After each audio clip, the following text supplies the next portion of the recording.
Hi, how's it going? I've made a lot of videos about the generic camcorders that are flooding the market. Sellers wouldn't be pushing them so hard if there wasn't some kind of demand. Or maybe they just make 1,000% on each one, so it's worth it even if they don't sell very many. Either way, all of the big manufacturers seem to have moved away from making lower cost camcorders. But with the popularity of social media and endless ways to share video online, the demand for some way to record video is higher than ever. Obviously, you can get mirrorless cameras, and you can even still get higher-end camcorders. There are even some high-end point-and-shoots out there. But more expensive options have always existed. Something else must have pushed consumer camcorders out of the market. So what are the lower-cost options of today? Today being 2026.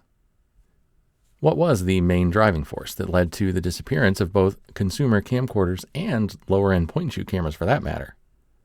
To get to the bottom of it, I had to research and really dig into the... I'm just kidding. It's obviously smartphones. Of course it is.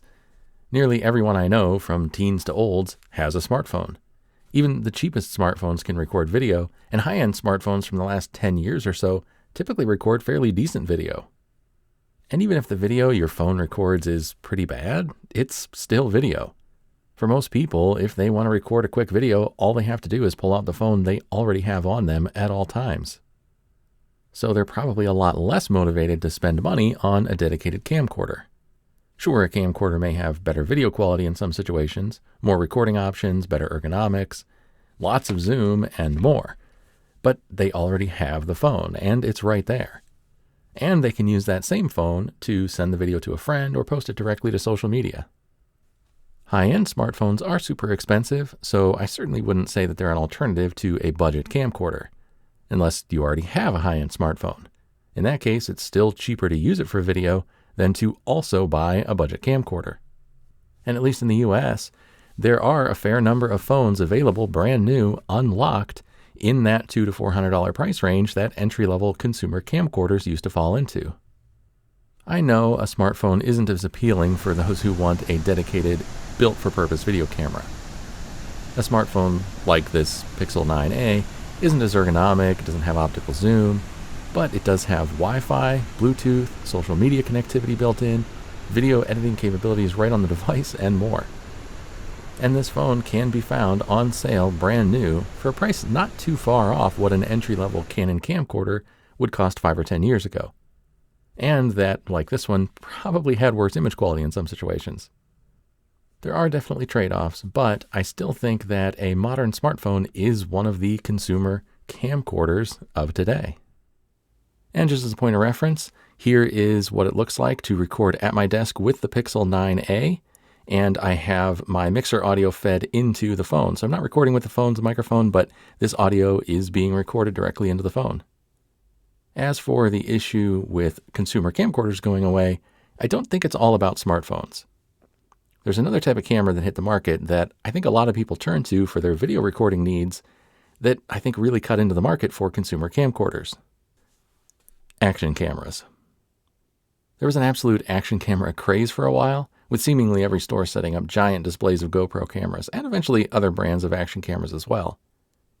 They had TV screens showing a loop of extreme sports and action camera footage, and you combine that with the exploding popularity of video sharing sites online, and suddenly everyone wanted an action camera to strap to their cars, bikes, motorcycles, RC cars and planes, skateboards, snowboards, pets, and on and on. My first experience with an action camera was with a GoPro nearly 20 years ago.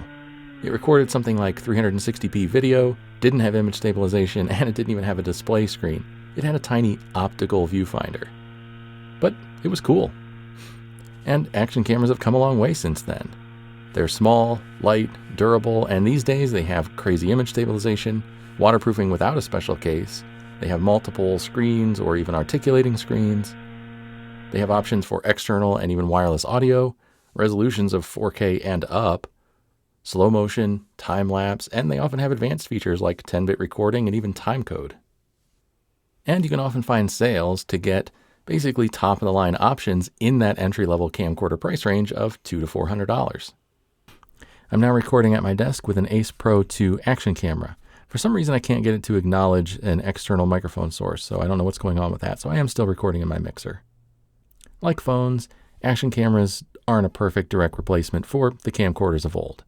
The ergonomics are very different. They have fixed wide-angle lenses that usually have fixed focus, and they lack some of the more traditional video features that you used to get with camcorders.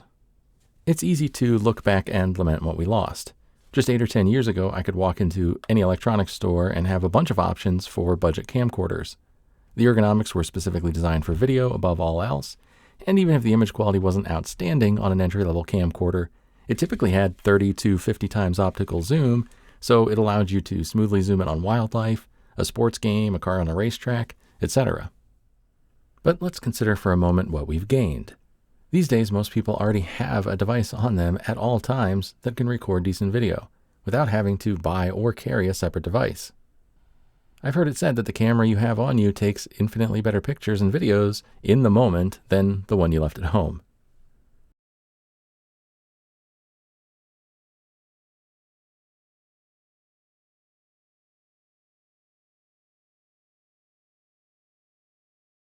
And you can get a decent smartphone today for a similar price to an entry-level camcorder 15 years ago. And as for action cameras, for a similar price to an entry-level camcorder, you can now get a durable, waterproof video camera that is pocketable. It's capable of being carried or mounted just about any way you can imagine. I still do think it's a shame that entry-level camcorders from major manufacturers seem to be dead, or at least dormant at the moment. And I hate that the market is flooded with generic camcorders advertised with piles of lies and fake reviews. But it's not all bad. Camcorders from big brands and mirrorless cameras are definitely more expensive than the consumer camcorders of old, but there still are options in a similar price range. They're just different options. Options that lack a lot of what made camcorders great, to be fair, but options that do offer some advantages as well. Whether consumer camcorders make a comeback is anyone's guess. But the video recording options we do have today are still pretty interesting. Hopefully that was helpful. If you have any questions, let me know. And as always, thanks for watching. Take care.